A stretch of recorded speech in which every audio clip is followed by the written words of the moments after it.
Acha, yeah, okay, please. Greetings and a warm welcome to everyone. I am Rituparna, your moderator from Team Clirnet, and it is my absolute pleasure to extend a heartfelt welcome to all the delegates joining us from across the country today. We are privileged to have the invaluable support of our esteemed doctors, and I want to thank each one of you for taking the time to be here with us today. Your presence truly enriches this gathering. Before we proceed, allow me some time to introduce our platform, Clirnet, as one of India's largest live digital continuing medical education platforms. Clirnet serves as a dynamic space where doctors can create, share, and engage with innovative medical content, fostering learning and collaboration in the medical community. Now, it's my proud privilege to extend a special welcome to our distinguished speaker for today, Dr. Amitabh Banerjee, sir. Dr. Banerjee is a highly skilled medical professional specializing in epidemiology with an MBBS, MD, and a postdoctoral degree in epidemiology. Currently, Sir is a much sought after Professor Emeritus at Dr. D.Y. Patil Medical College, Pune, and Sir is dedicated to providing comprehensive care for all, combining his expertise with a patient centered approach.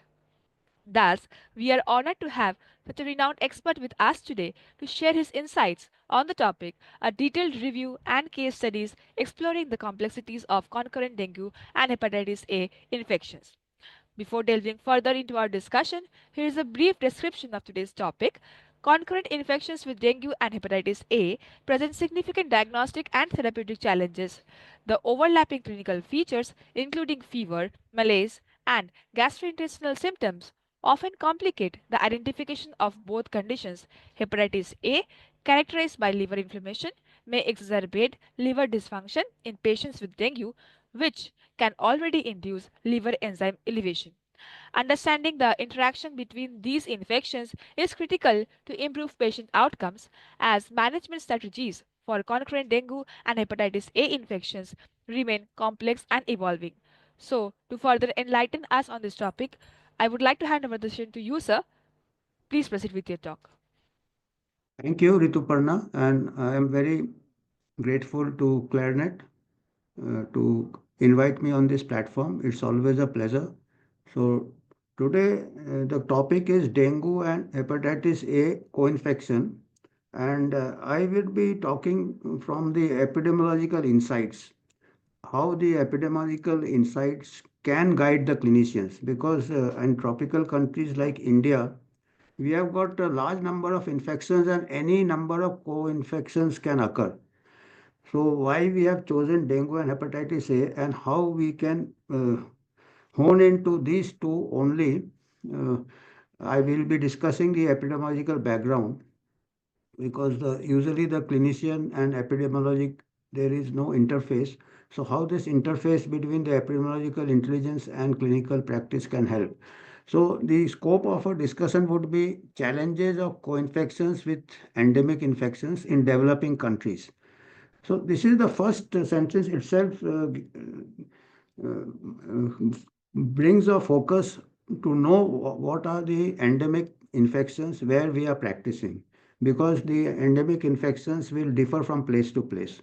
So if we are practicing in India, and in India also we have got different terrains, different climatic conditions, so you should know the local disease pattern, some idea. Then epidemiological and public health aspects. So today we'll be focusing on hepatitis A and dengue and how they interface during this the seasonal variation. Challenges in clinical diagnosis. What are the clinical diagnosis can be very difficult because most infections have a number of overlapping signs and symptoms. So where the clinical diagnosis can be a challenge, we have to take help of for epidemiological insight and laboratory diagnosis. And laboratory diagnosis also, which are the tests we should do to exclude the prevalent endemic infections. And the management, of course, clinicians well trained in management, and there is nothing specific about hepatitis A or dengue. Both require supportive treatment, particularly dengue, as the case depending on the patient progress. Then what can be the preventive strategies for these two infections? So these are the some of the clinical challenges. clinical symptoms may overlap. Practicing clinician, even unaware of the local epidemiology, may miss one or the other when there is a co-infection. He may get the results, or he may say he may diagnose as hepatitis A, miss the dengue, or vice versa. He may get the results of dengue and may overlook the hepatitis A. So for that, you require to keep in mind that these two can coexist. Awareness of current transmission dynamics is common. Community is essential for clinical practice besides public health surveillance. Public health surveillance does this throughout the year of all the infections, notifiable diseases, but the clinician should have access to this data. So we can think on these lines to give the updates to clinicians. What are the prevalent infections and co-infections? Diagnosis of infection may be only be clinched by laboratory test of all endemic infections. So these why these two overlap? Because I'll tell you, and there are particular age groups where they are more likely to overlap. We'll just see when we see the epidemiology. Epidemiology, most part of the tropical are endemic for dengue. We will take one at a time. So dengue is more than almost 400 million people are at risk, and it is one of the most common infections, particularly in Asian countries, Southeast Asian region. Dengue is a viral infection. It is transmitted by the Aedes mosquito, and it's a very sturdy mosquito, and it breeds in peridomestically on small water containers, maybe you're gardening in the balcony, or small tires, or even plastic, and there's a rainfall, even few drops is enough to for the eggs to move further and become adult mosquitoes. It post rains there is a peak of Aedes mosquito, and there can be a peak of dengue, and viral hepatitis A also can peak in summer and rains because of summer shortage of water, compromise of personal hygiene, and post rains because of contamination of drinking water supplies. So both can, there is a seasonal overlap. So there are likely that infections likely of more likely to have co-infections in the particular seasons. However, most breed peridomestically around potted plants, water coolers, discarded tires, plastics containing little amount of water. The eggs are very sturdy and can withstand harsh environmental conditions. If the conditions are dry, there is no water, the eggs of Aedes mosquito, Aedes aegypti and Aedes albopictus, they go into a sort of a hibernation which is known as estivation, because hibernation is usually during winter. So even in dry, hot weather, the eggs go into estivation, and even a few drops of water can activate the eggs and move up the life cycle, egg, larva, pupa, and adults. And another peculiar with this Aedes mosquitoes are that the virus can be transmitted transovarially, because adult mosquito gets infected and it passes the virus in through the ovary in the next generation also. So trans-ovarian transmission to the next generation of mosquitoes. So therefore, it is very difficult to eradicate dengue because the mosquitoes are the main reservoirs. And Aedes mosquitoes are very sturdy. So this will be a challenge in our tropical countries, dengue. And these are the different, as I said, this is the Aedes mosquito. If you see on the top, it is a mosquito which has got stripes, black and white stripes on its legs and wings, whites and black spots, and therefore it is known as the tiger mosquito. And these are the breeding, just a potted plant and some water collects around the plate below is enough to breed around the houses, the plants in the balcony, so abandoned tires, or any small water collection. And so it is a so the dengue clinical features. There are four strains: dengue 1, 2, 3, 4. Serotype is a RNA virus with four strains. And unfortunately, infection with one strain does not give immunity against another strain. Subsequent challenge with another strain. So that is unfortunate part, and it gives immunity against that strain only. So ranges from asymptomatic to mild to severe form such as dengue hemorrhagic fever and dengue shock syndrome. So the asymptomatic and the patients also are reservoir besides the Aedes mosquito. The symptoms are high fever, there is severe headache, and retroorbital pain and pain in the joints and back, severe myalgia, arthralgia, rash, bleeding, and of course hemorrhagic fever and organ impairment. And patient can go in the severe form, the patient can go into shock, which you are well aware. Now, this is briefly about dengue. Now, about the hepatitis A virus, it is also hepatitis A also caused by a RNA virus affecting the liver. It's a hepatitis, viral hepatitis, usually transmitted by contaminated food or water. So it's a fecal-oral spread, and this is the problem in countries with compromised sanitation and compromised safe drinking water. And in such countries, uh, the children suffer.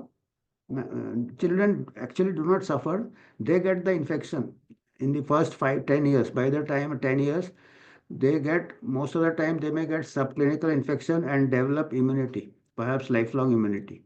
So the if you are getting the cases in a child and you have got a dengue, if the child is 10 years old, 15 years old, 10 years old, the younger the child, more chances that there may be co-infection because by the time 99% of adults in India or in countries where there is compromised hygiene sanitation, they already have got immunity to hepatitis A. Though adults do not suffer from hepatitis A in countries where the hygiene sanitation is poor, and the affluent countries, and as hygiene sanitation improves, say higher socioeconomic strata, those groups, those who are not always having safe drinking water and good hygiene, they, if they are from childhood, they are living in a safe environment, they may get hepatitis A in adulthood.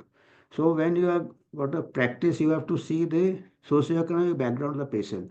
If the patient is from a poor, lower middle class or poor, or even affluent who has come, whose childhood has been through poverty or through compromised conditions. So that person must have developed immunity, so less likely. But if a person who has been born with a silver spoon in the mouth from childhood onwards, highly protected environment, so you may keep in mind hepatitis A also with say dengue, the person is having, adult is having. But children always suspect hepatitis A. So that is a clinical direction where you, depending on the epidemiology in a country is the most children suffer hepatitis A in the first 10 years of life. Usually self-limiting and very mild in children, in which there may be no jaundice also. So it is missed. Adults, it is more severe and particularly in pregnant women, hepatitis A. Jaundice fever, pain abdomen, nausea, aversion to food, and elevated liver enzymes. And these are common with dengue also. The liver function test may be altered in dengue, so there can be confusion. And higher morbidity in adults. Now, the complexity of co-infection. Simultaneously, infections with both the viruses present complex situation due to overlapping of symptoms and even some lab results. It may increase the morbidity and clinicians may miss one of the infections if unaware of the local epidemiology of the two infections. Local epidemiology is if a child comes 10 years up to maybe up to 15 years also, likely to maybe having hepatitis A also if there is a jaundice, or children may jaundice may be less, and dengue. And serum bilirubin also is one liver function test to see. Diagnostic laboratory workup for both infections will be indicated during peak seasonality of both infections, particularly in younger age groups. In older age groups, one should suspect co-infection with hepatitis E. For some strange reason, though hepatitis E is also waterborne, a fecal-oral route, but somehow hepatitis E affects the adults, young adults or late adults. And usually it causes outbreaks in adults. So that is something very peculiar about hepatitis E. In outbreak situation, or even isolated rare cases, hepatitis E may be there in adults. But children, it is hepatitis A. So these are some, this is from a paper I have given the reference subsequently. It's published in India, recent paper. Because this season we had a very bad dengue season in India, particularly country Maharashtra and Karnataka. So this is a paper from Maharashtra. This again, as I said, young children at 10-year-old child. So 10-year-old child likely he or she may get hepatitis A. And another thing, dengue can also strike the children once they start going to school. Because another feature of this Aedes mosquito is that it is a day biter. And children wear half pants or skirts, their lower limbs are exposed, their hands may be exposed to half sleeves, and they go to school and it is a day biter. So there is again an epidemiological and the habits of the mosquito, which is putting children at higher risk of dengue and higher risk of hepatitis A because they have not developed immunity. So 10-year boy comes with fever, abdominal pain, enlarged soft liver. This is a case study. There are some cases, case series in this paper. I have taken this paper with it described 4 cases. Otherwise, they are isolated case reports. Initial lab showed abnormal LFT. So, like liver enzymes are increased, like alanine transaminase, aspartate transaminase, all these are increased. And bilirubin was high, 4.4 milligram. So, dengue serology, so it's being a dengue season. So, dengue serology showed IgM. So, IgM is the immunoglobulin M, IgM, which is goes high in early infection, and late infection it is IgG. And abnormal LFT was attributed to dengue. So initial diagnosis was dengue. However, LFT deteriorated, and subsequent serology for hepatitis A showed positive IgM against HAV, hepatitis A virus, HA. IgM also you have to do IgM for hepatitis A also.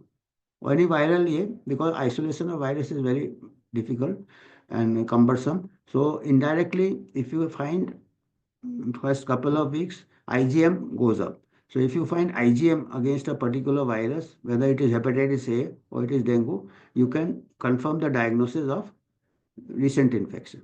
So IgM was raised in both the cases, against dengue also and against hepatitis A also.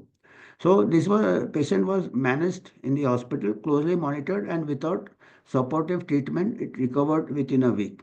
So there, as I said, there is nothing very specific, but you have to be careful to monitor, keep monitoring, particularly the blood counts, the prothrombin time, bleeding time, because you have to be worried about the dengue hemorrhagic fever or dengue shock syndrome, and particularly the platelet count. So if it falls and the fluids have to be given, and you have to be careful in dengue about overloading with fluids also. If there is a capillary leak and there may be pulmonary edema and all that. So you have to closely monitor if there is a deterioration in the see, parameters of platelet count or hematocrit and other things.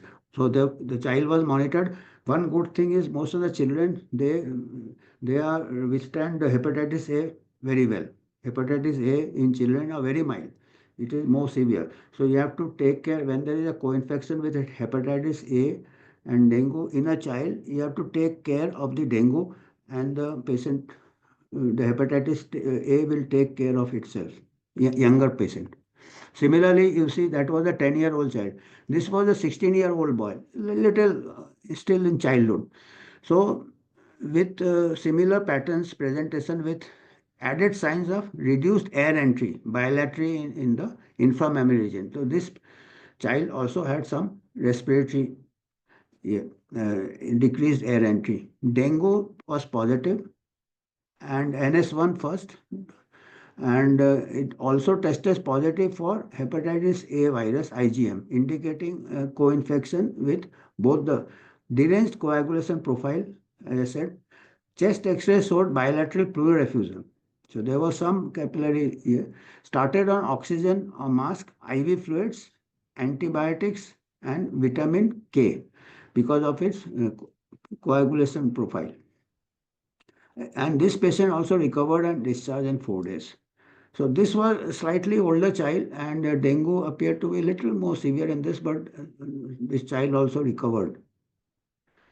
Again, this is a 5-year-old boy. I was saying the hepatitis A is in children.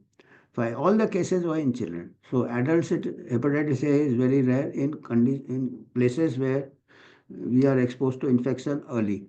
In developed countries, you may get hepatitis A if there is a travel history to endemic area. Otherwise, they are not endemic because of good hygiene, sanitation, and safe water. This case 3 is a 5-year-old boy with fever, chills, enlarged liver, and icterus. After 2 days admission, had one episode of melena also. And abnormal liver function test with again serum bilirubin was 7. Only one episode of melena, not dengue test positive for IgM and also tested IgM against hepatitis A virus.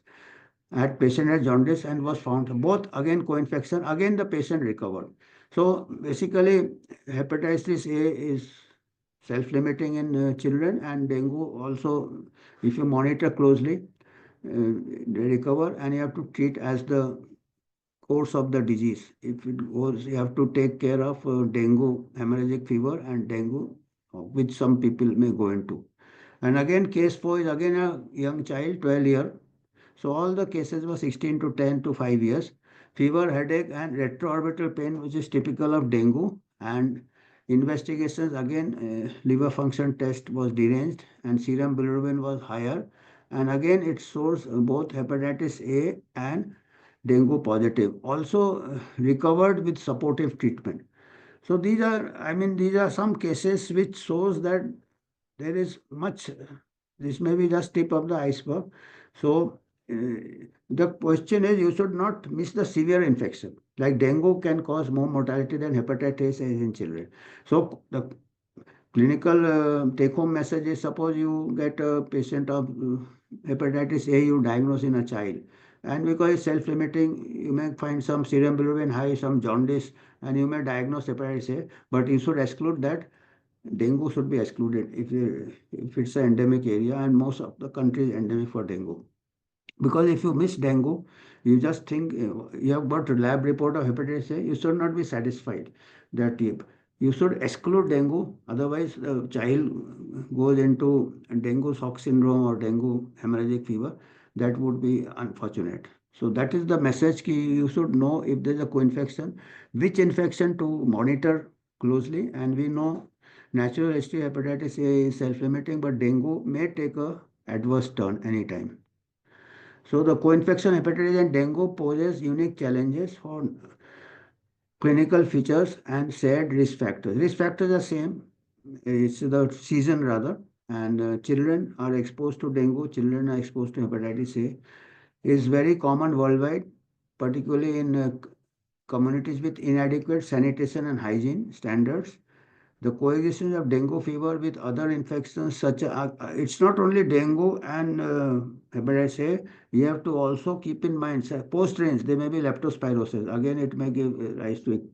Hepatitis E, malaria. Because malaria also no harm in having a peripheral smear for malaria also or typhoid fever can complicate diagnosis and management due to overlapping clinical features.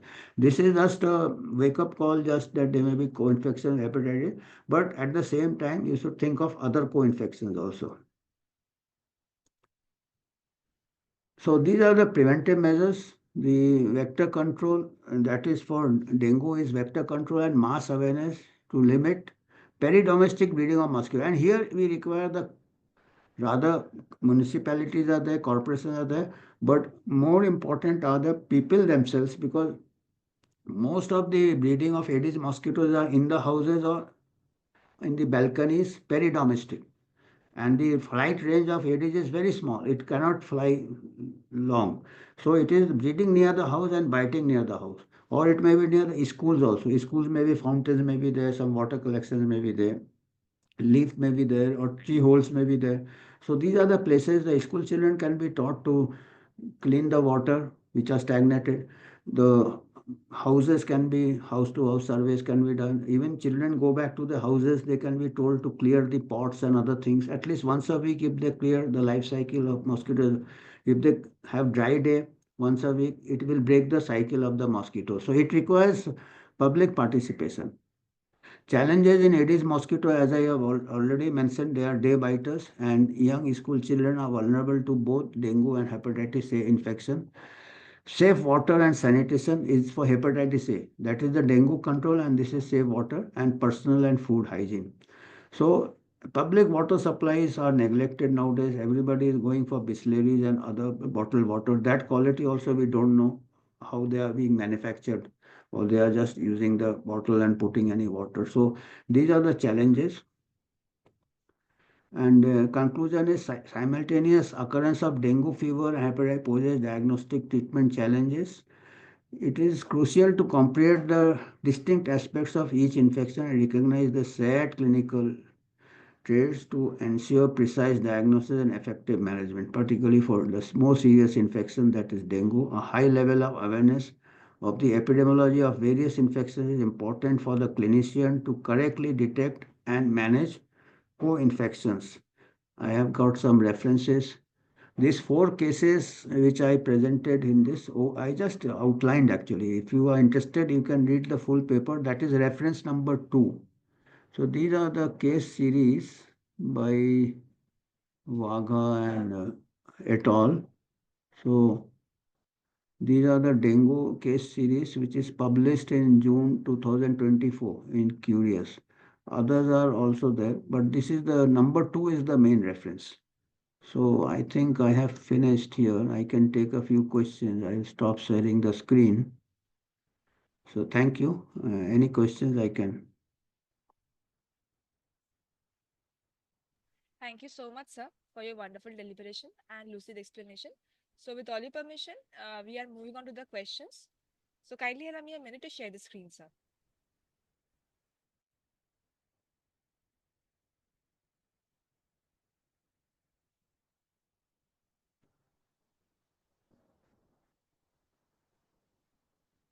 Uh, I hope, sir, how my can screen is healthcare visible. system be strengthened to better diagnose, treat, and prevent co-infection with dengue?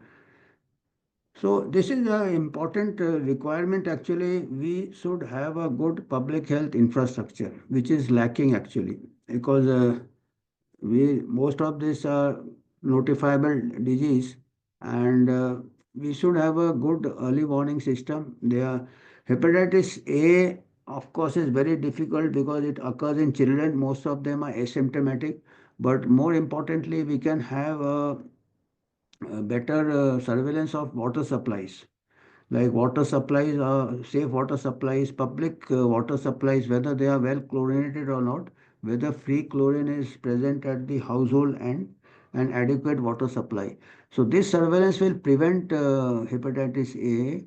And again, we have to have a good surveillance of water management, that is wastewater collection, wastewater drainage, to prevent the breeding of Aedes mosquito, and of course the awareness of, and better diagnosis and treatment is at the patient level when he or she comes to the clinic. High level of suspicion.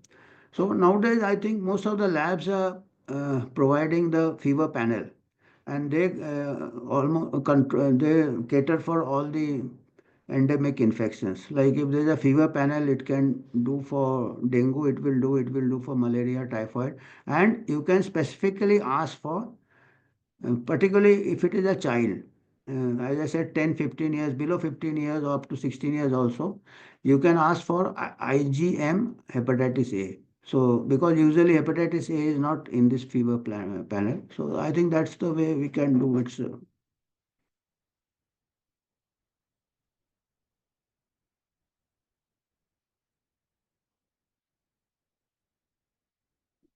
there is, the dengue vaccine is again tricky.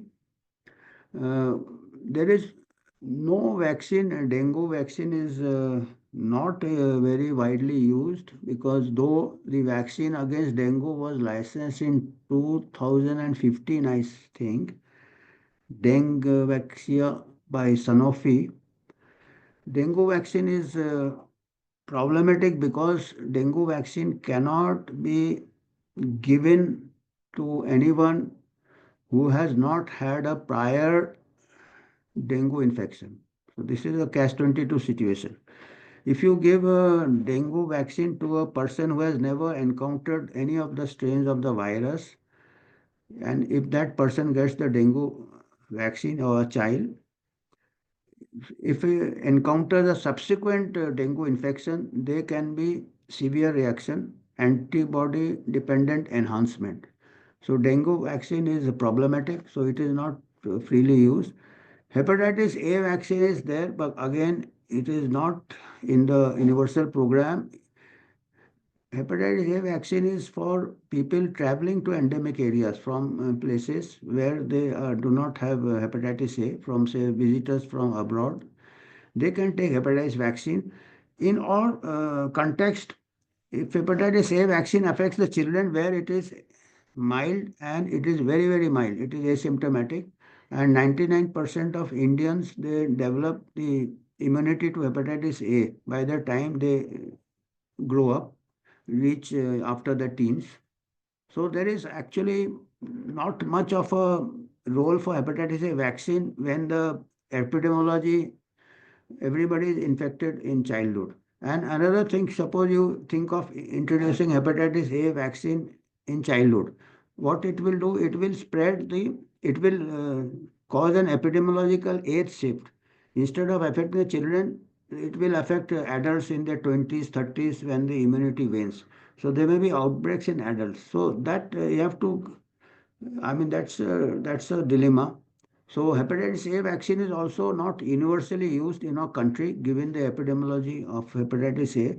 Dengue vaccine is dangerous to use as of now, and if you have to use it, you have to first know the status of past infection. You have to do the IgG for dengue. And there are four strains of dengue: one, two, three, four. Den 1, Den 2, 3, 4.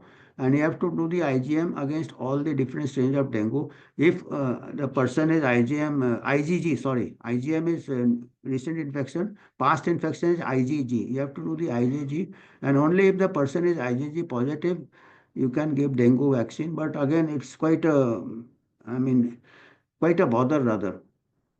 Efficacy of vaccines. So, I mean, if there is already there is infection, there is no indication to give a vaccine during an infection. So, and there are no antiviral treatment for hepatitis A. There are no antiviral treatment for dengue. The treatment are only supportive. So basically, it is the management of the complications as they arise, particularly in for dengue, hemorrhagic fever, and dengue shock syndrome. So there is no role of vaccine. There is no role of antivirals in dengue and hepatitis A.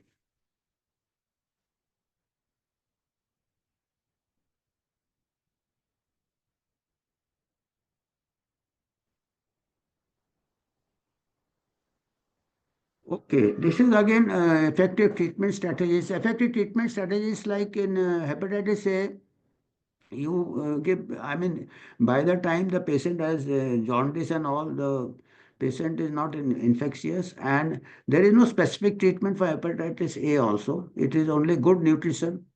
And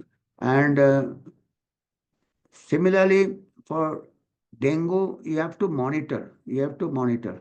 Co-infection, the only clinical relevance for co-infection is that if you diagnose hepatitis A, which is self-limiting, you should not miss the most serious infection, that is dengue.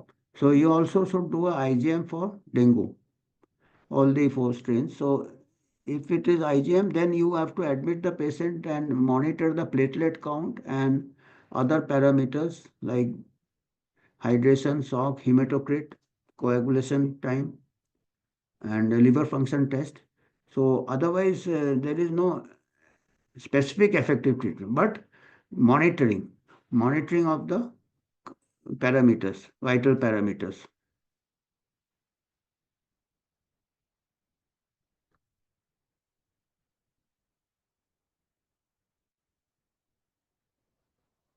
Thank you. Thank you so much, sir, for your wonderful presentation and lucid explanation and addressing all the queries of our doctors. And I would also like to thank all the participating doctors for their continuous participation at our platform and sharing such valuable insights. And last but not the least, do follow us on our different social media handles to stay updated with the latest medical info. Thank you very much, sir, once again, Thank you. for Thank you, Ritu. generously contributing your time and effort today. Hoping to meet you again in another interactive session in the near future. Till then, stay Thank safe you. and Thank healthy. you. Goodbye, sir. Take care. Goodbye. Good. Thank you. Okay, I'm leaving. Thank you. Thank you.